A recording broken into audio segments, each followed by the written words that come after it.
آپ کیا چاروں دن کریں گے؟ بالکل آپ کے بات سے ختم کر کے I'm just going to talk to my lawyers. This is a serious matter. He should have thought before threatening me in front of so many people. السلام علیکم دوستو، جو باتیں میں اپنے ولاگ میں کرتا رہا وہ باتیں بالکل سچ ثابت ہوئی ہیں، اور نگران کابینہ کے اندر ایسا جھگڑا ہوا ہے جس میں ایک دوسرے کو گالم گلوچ کی گئی ہے۔ یہ کسی عام وزیر کے درمیان جھگڑا نہیں ہوا ہے، یہ سندھ کے نگران وزیر جو خود کو جج کہتا ہے ان کے درمیان اور وزیر صحت کے درمیان جھگڑا ہوا ہے، جس میں ایک دوسرے کو گالم گلوچ بھی کی گئی ہے اور مکے مارنے کی بھی کوشش کی گئی ہے۔ جبکہ چیف منسٹر صاحب جو ہیں وہ جاتے جاتے کابینہ سے اپنی تعریف کروانا چاہتے تھے، جس پر وزیر صحت آڑے آ گئے اور انہوں نے ان کو کہا کہ ہمیں جو کرنا چاہیے تھا ہم نہیں کر سکے، اور مجھے افسوس ہے کہ آپ کی مداخلت رہی ڈپارٹمنٹ میں، آپ نے ہمیں ایک لیٹر لکھا اور اس میں عدم اطمینان کا اظہار کیا ہماری پرفارمنس پر اصل مسئلہ کیا تھا کہ آپ کی مداخلت رہی اور آپ نے پیپلز پارٹی کی سہولت کاری کی ہے۔ جو میری اطلاعات ہیں ان کے مطابق یہی ہے کہ وزیر صاحب کی اس بات پر چیف منسٹر جو ہے وہ ناراض ہوئے اور انہوں نے ان کو دھمکیاں دینا شروع کی، جس کا انہوں نے برملا اظہار بھی کیا۔ وزیر صحت سندھ جو ہیں انہوں نے کہا ہے کہ وہ قانونی کارروائی کریں گے، لیکن ایک بات عیاں ہو گئی کہ یہ جو ہمارے جج صاحبان ہیں ان کا ایک مائنڈ سیٹ کیا ہے، کس طرح سے یہ عدم برداشت کا شکار ہیں، اور آپ اس سے پوری عدلیہ کا بھی ایک اندازہ لگا سکتے ہو کہ لوگوں کو انہوں نے اپنے دور میں کتنا جو ہے انصاف دیا ہوگا جب یہ سندھ کے اتنے بڑے اہم منصب پر بیٹھے ہیں اور وہاں بیٹھ کر اس طرح کی بچکانہ حرکتیں کریں، اپنے وزیروں کو گالم گلوچ اور دھمکیاں دیں۔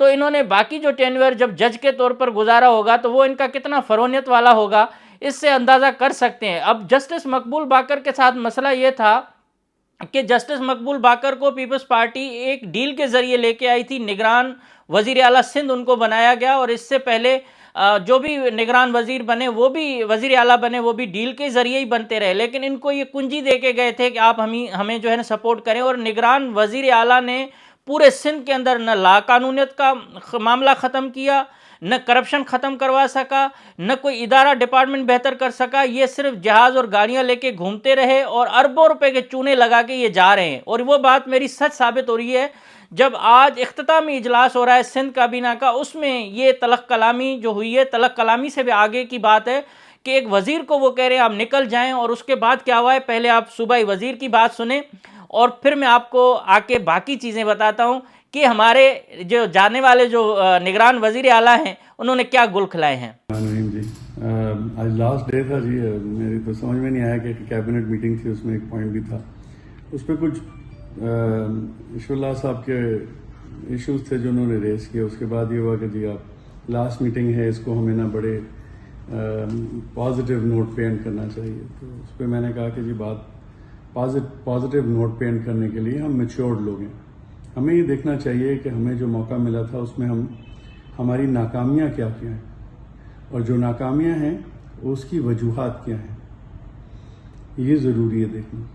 میں نے کہا کہ ہمارے ادارے کو لیٹرز ملے جو کہ جی انہوں نے اچھا کام نہیں کیا، میں نے کہا یہ بالکل صحیح بات ہے، لیکن ہمیں باقی اداروں کی بھی پرفارمنس کے بارے میں بتایا جائے جو 24 ادارے چیف منسٹر صاحب کے اندر تھے، تو ان کی بھی ہمیں کوئی ڈیٹیل ہونی چاہیے تھی، ایز کیبنٹ ممبرز ہمیں اپڈیٹ ہونی چاہیے تھی ہمیں۔ تو اس پہ میں نے کہا کہ جی میں ایڈمٹ کرتا ہوں جی کہ ہمیں جو کر لینا چاہیے تھا ہم نہیں کر سکے، لیکن اس کے ساتھ ساتھ میں یہ بھی کہوں گا کہ اس نہ کرنے میں ایک بہت بڑی وجہ انٹرفیئرنس تھی، ٹھیک ہے نا جی۔ تو اب یہ کرٹیسزم جو ہے نا یہ بڑا مشکل ہوتا ہے برداشت کرنا جی، اس کے لیے آپ کو بڑا ظرف چاہیے، تو وہ پسند نہیں آیا، اور ظاہر ہے وہ سپریم کورٹ میں جج رہے ہیں تو انہوں نے کبھی کسی کو اپنے سے ڈسینٹ کرتے ہوئے تو سنا نہیں، تو جب یہ ہوا تو انہوں نے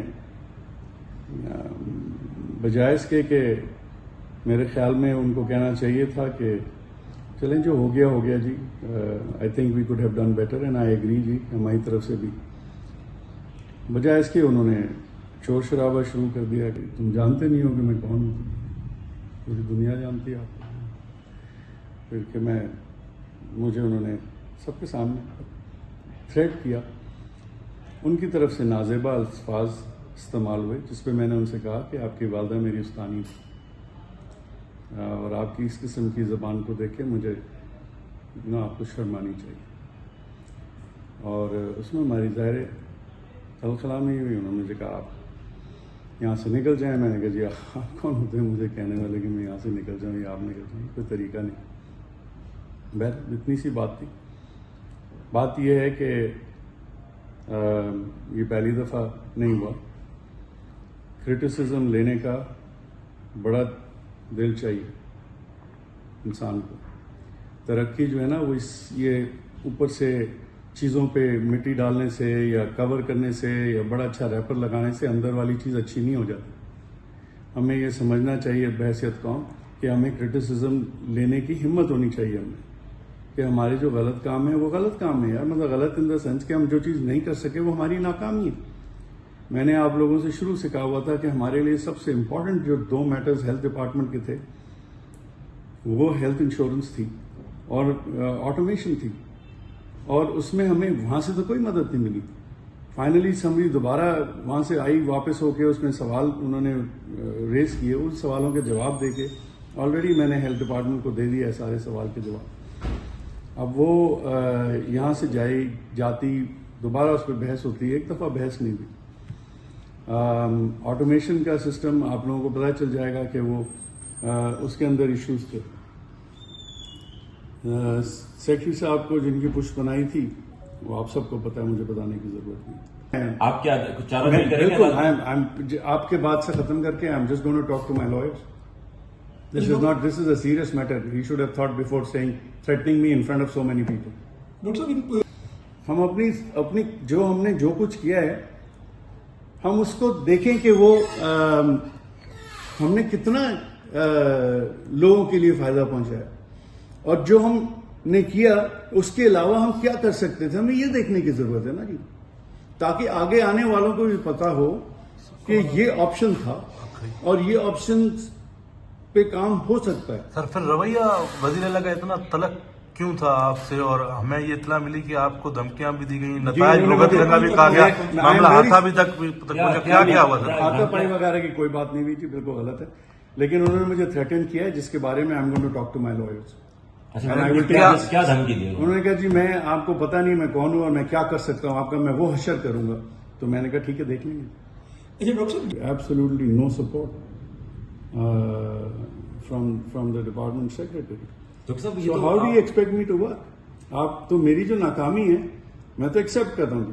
حالانکہ ہم نے میرٹ کے سسٹم پہ انٹرویوز کیے, ہم نے جتنی بھی پولیو کی ویکسینیشن سے لے کے ای پی آئی تک